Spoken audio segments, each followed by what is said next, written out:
বন্ধুগণ, আজ জুনের 9 তারিখ। আমার সুবর্ণরেখা আমগুলি পেকে গেছে গাছের মধ্যে, কিন্তু কিছু কিছু পোকাও হয়ে গেছে। আম কেটে দেখলাম পোকা হয়ে গেছে। তার থেকে বুঝে নিলাম যে আগামী বছর থেকে এই আমগুলিকে প্যাকেট করতে হবে, নতুবা পোকার হাত থেকে বাঁচানো যাবে না।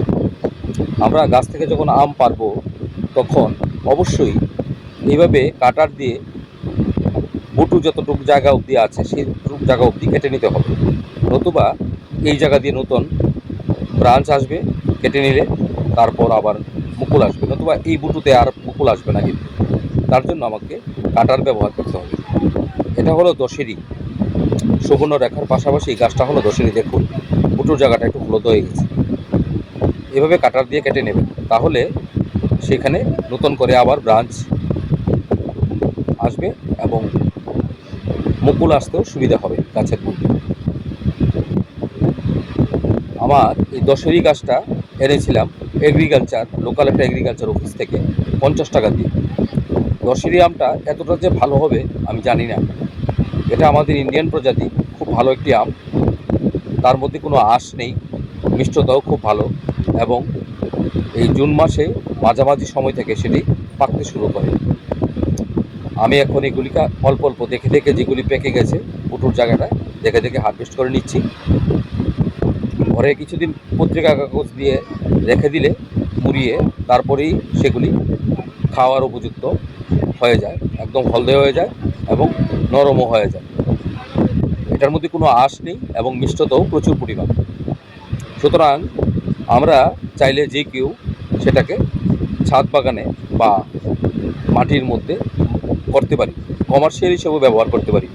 এবং দশেরি আমের সবচেয়ে বড় আর একটা গুণ হলো সেটা সাইজও খুব বড় হয়। এক একটা আম 700-800 গ্রাম হবে। আর সুবর্ণরেখা আম গাছটিতেও এইবার প্রথম আম এসেছিল, কিন্তু এক দুটো আম কাঁচা খেয়ে দেখেছি যথেষ্ট মিষ্টতা আছে, পাকলে ভালো মিষ্ট হবে। কিন্তু ওই ফুড প্যাকেট করতে ভুলে গিয়েছিলাম, বা আমার সেই অভিজ্ঞতাটা ছিল না যে মাছিরা এসে আমটার মধ্যে ডিম পেড়ে চলে যায়, তারপর সেগুলি ডিম বড় হয় এবং জুন মাসের দিকে সেটা আমের ভিতরে পোকা সৃষ্টি করে।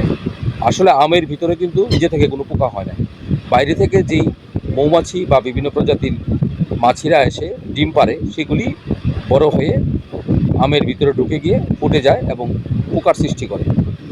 তার জন্য আমাদেরকে ফুড প্যাকেট ইউজ করলে সবচেয়ে ভালো। সবসময় ফাঙ্গিসাইড, পেস্টিসাইড দিয়ে এই পোকা রোধ করা যাবে না, এবং বেশি কীটনাশক ব্যবহার করলে সেগুলি আমাদের স্বাস্থ্যের জন্য ক্ষতিকারক। আপনাদের বাড়িতে যদি এরকম দশেরি বা সুবর্ণরেখা আম থাকে অবশ্যই কমেন্টস করে জানাবেন আপনাদের কাছে কীরকম লাগে আমগুলি। আমার কাছে তো খুবই ভালো লাগে, তাই আজকে পেরে নিলাম। আমাদের রাজ্যে মনসুন ঢুকে গেছে, বর্ষা এসে গেছে, তার জন্য এখন যদি আমগুলি না পেরে নিই সেগুলির মধ্যে প্রচুর পরিমাণে ফাঙ্গাস চলে আসবে এবং সেগুলি নষ্ট হয়ে যাবে। আকাশ কালো হয়ে আছে, এখনই বৃষ্টি আসবে এরকম মুহূর্ত, তার জন্য পেরে নিলাম। এইগুলিকে ঘরে নিয়ে একটু জলের মধ্যে ভালো করে ধুয়ে নেব, তারপর একটা পত্রিকার মধ্যে ছড়িয়ে নিব। জলটা ছড়ে গেলে তারপর সেগুলিকে কাপড় দিয়ে মুছে একটা বালতি বা গামলার মধ্যে পত্রিকা দিয়ে পেঁচিয়ে 2-3 দিন রেখে দিলেই দেখবেন এগুলি খাওয়ার উপযুক্ত হয়ে গেছে। দেখুন একটা গাছ সুবর্ণরেখা, এখান থেকে কী পরিমাণ আম বেরিয়েছে। আর দশেরি থেকে 8-10টা আম হয়তো বা খুব বেশি হলে পেরেছি, সবগুলি পারিনি। যেগুলি পেকে গেছে দেখছি সেগুলি পেরে এনেছি। এখন দেখার ব্যাপার সম্পূর্ণভাবে পেকে যাওয়ার পর তার মধ্যে কীরকম পোকার আক্রমণ হয়েছে বা কতটুকু ভালো হয়েছে।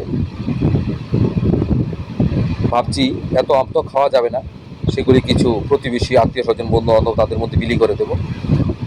দেখুন আজকের এই প্রতিবেদনটা আপনাদের কাছে কীরকম লাগবে।